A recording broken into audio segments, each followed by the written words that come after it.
Emar the second, and Maritik.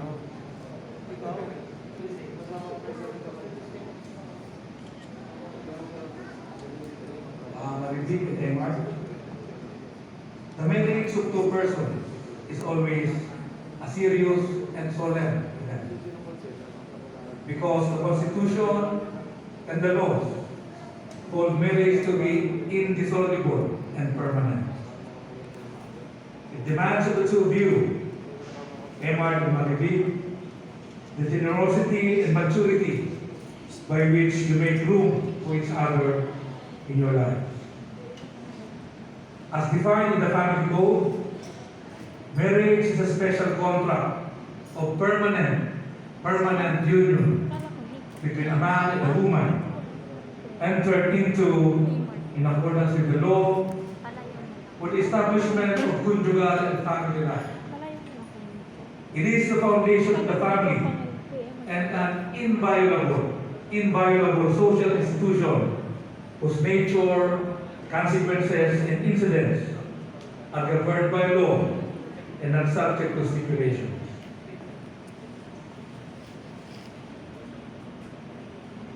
The state or the Republic of the Philippines has a stake in your marriage. What you do today not only changes your status from single to married, but it imposes upon you serious obligations and grave responsibilities. My presence as a judge, as the presiding officer, emphasizes the fact that marriage is never private to you only. It has legal and social consequences. You may or you may not be blessed with children. If you will have children, raise them not only as the law would have you raised them, but as the nobility of human spirit directs you. If you will not have children, remember that bringing fulfillment into each other's lives is as important a goal of marriage as is the rearing of generations to come.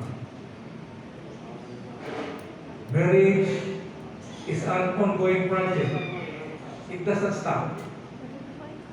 You must live together, observe mutual love, respect, and fidelity, and render mutual assistance and support.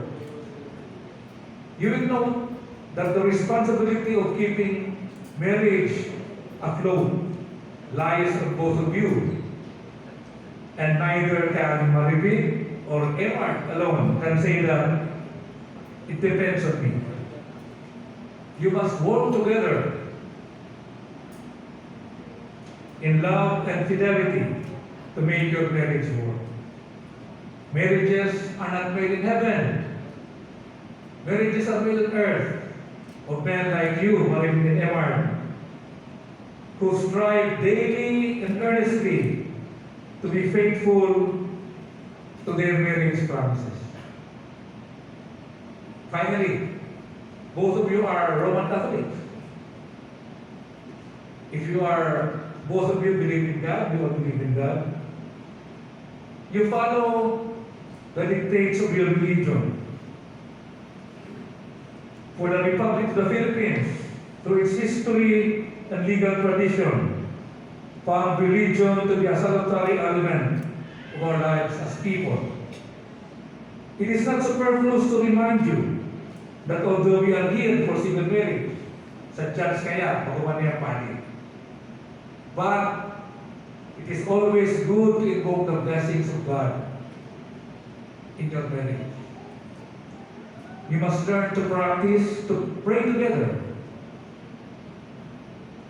go to church together, and make God a third party in your life.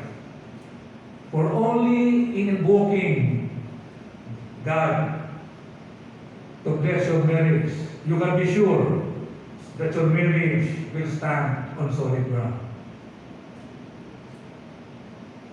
To the ninongs and ninangs, parents, brothers and sisters, relatives and friends, you are here not only as spectators, not only as witnesses, but you are here to assure the state and the couple that when Marivic and Emar have problems, when the marriage life weigh heavily upon them, you will be there with your support, encouragement, and your friendship. We now come to the expression of free consent. May I request Nino and Nina to please stand up to make the expression of free consent. At least come forward.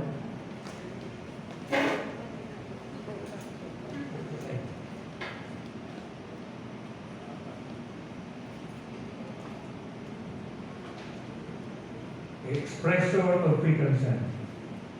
Marivic, did you come here of your own free will to be bound in marriage to Emma? Yes, I do. Emma, did you come here of your own free will to be bound in marriage to Marivic? Yes, I do. Emma and Marivic, do you take upon yourselves the duties of the marriage state of your own free will and voluntary deed? Yes, I do. Marivic, do you take Emma here present beside you in the presence of your ninangs and ninongs and friends to be your lawful husband and to give yourself to him as his wife? Yes, I do. Emma, do you take Marivic to be your lawful wife and you give yourself to her as her husband? Yes, I do. Emma and Marivic, do you promise to be faithful and true to each other as long as both of you shall live? Yes,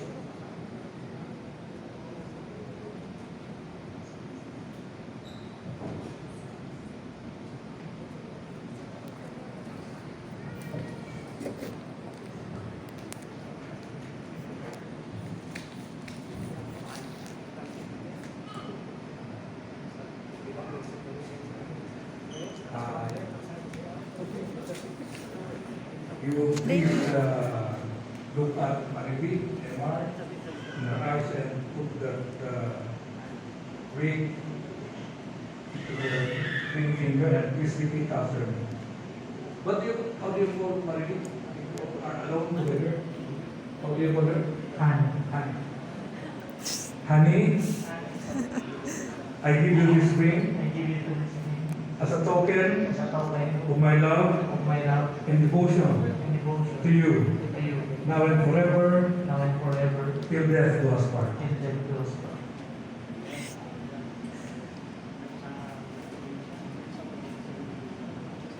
Marivic, how do you call Emma? Mabulan? Honey.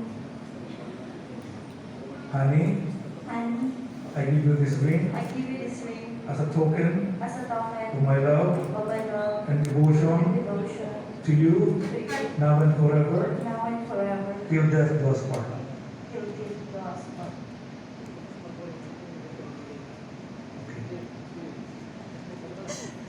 By the authority of the Republic of the Philippines and as the presiding judge of the Regional Trial Court, Branch 27, Naga City, I now pronounce you, Marivic and Emma, husband and wife, now and forever, till death do you part.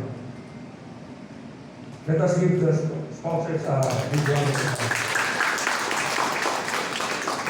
To the ninongs and ninangs,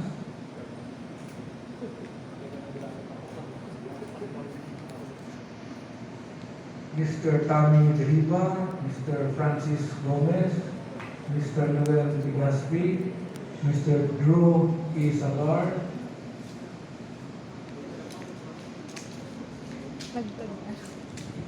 Mr. Jeffrey Salim, Mrs. Marilyn Balanes, Mr. Marlon M. Catan, Mr. Ruben Eslipo, Mrs. Arlene Legaspi, Mrs. Nida Gomez, Mrs. Amelinda A. Rohil, Mrs. Adelina G. Limbo, Mrs. Christina L. Sagar, Mrs. Virginia L. Salim. Do you as Ninong and Ninang attest that Maribig and Emar have indeed freely and voluntarily exchanged marriage promises and are now therefore so now bound in the bond of marriage? Thank you. Emar and Maribig, in behalf of the Republic of the Philippines, I wish you well. I wish you God's blessings. And I urge you, parents, relatives, friends, and the community, to accept Emar and Maribig as a new couple in our community and to support them with your love and concern. Now we come to the most important part, the grooming of Mr. Bride.